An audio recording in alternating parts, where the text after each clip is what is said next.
si Marcos Jr. ay inapproach o inambush, meeting, shake hands kay President Xi ng China. Nakakahiya na po talaga ang pagiging bangag at adik na presidente, okay, na si Marcos Jr. Ito yung katulad na lamang dito ng headline na ito, okay? Anong sinasabi dito?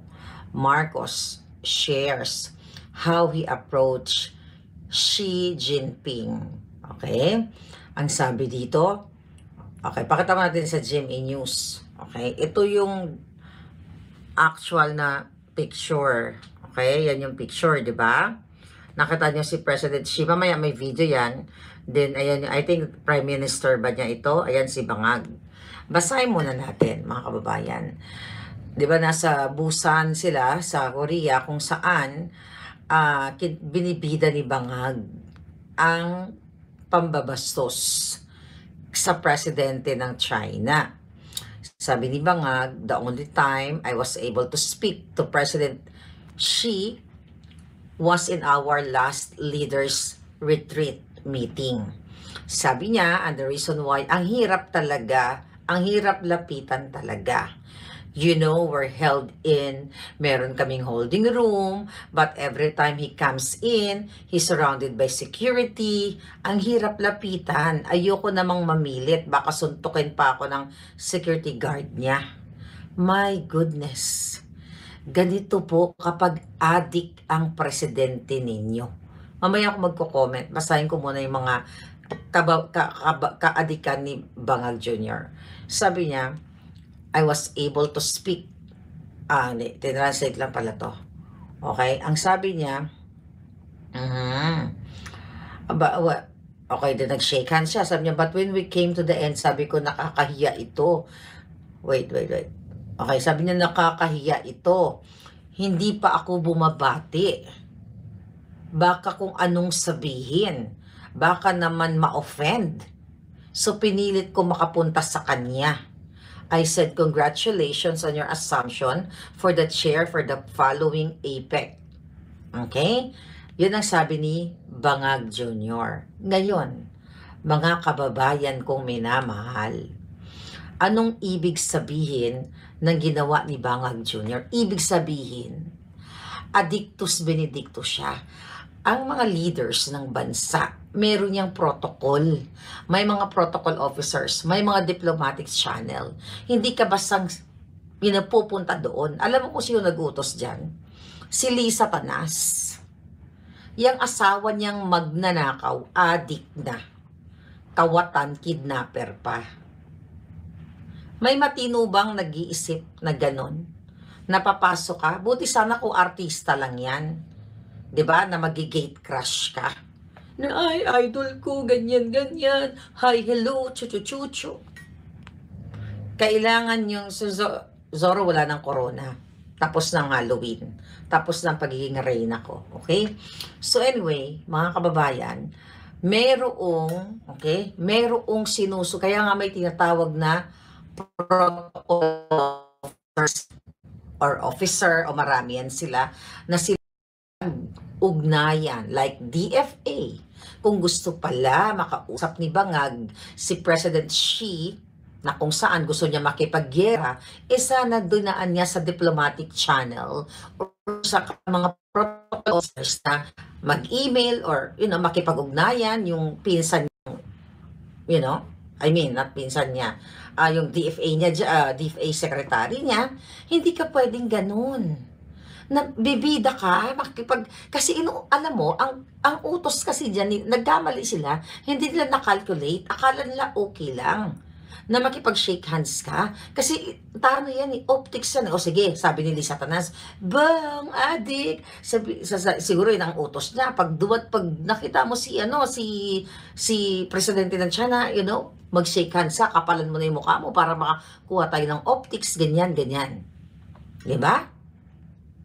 Galit na galit ka sa China, tapos magdadrama ka, ang hirap mo lapitan kasi nakikipagpatintero ka, ganyan. Anong kadyotahan yan? Ibig sabihin, hindi siya sumunod sa protocol. Wala siyang, mga kababayan, wala siyang utak. Okay? May problema na nga tayo sa China at saka Pilipinas. Malay ba ni President Xi, baka mamaya may dala kang pulburon doon at ginanon mo kay President Xi, or baka sampalin mo si President Xi dahil wala kang tamang katinuan. 'Di ba? Lalo mo lang pinalala, Marcos Bangag Jr., ang relasyon ng Pilipinas at ng China. Kitang-kita na naalarma ang China. I think meron dito. Okay, here we go. Ito. News 5. Sabi ko, so, pinilit ko makapunta sa kanya. I said, yeah, congratulations on your assumption of the chair. Oh, nakita mo tumayo? For the following APEC. Oh. And I hope to do good work together with you. That's it. Oh, ulit. Ayan, oh. Mabilisan lang talaga. Oh. My God. Mga kababayan, ganito presidente nyo sa Pilipinas, tanggalin nyo na yan. Grabe ang epal, grabe ang kabaliwan. Disrespectful ang tawag dyan. Bastos. Well, what do you expect?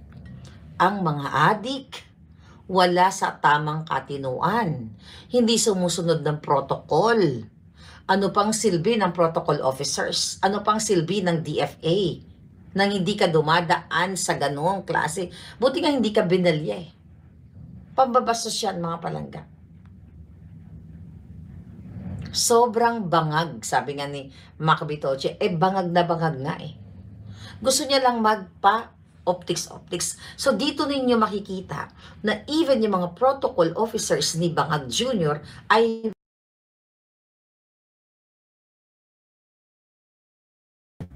nahuling nag-addict sa Beverly Hills. Sumingot ng pulburon, kana, bibibibis, lahat sininghot na. So mga addict sila halos lahat.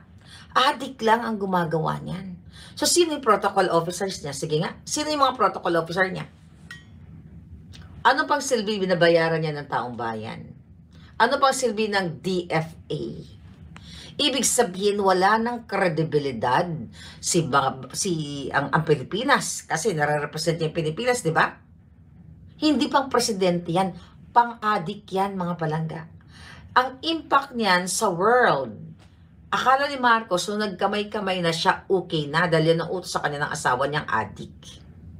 Ang impact na papanood tayo ng buong mundo sa bawat ibang na-confirm na lalo tuloy ng China na addict siya. Kasi alam ng China na addict ang si Bangag. Andyan yung forensic result nandyan sa China.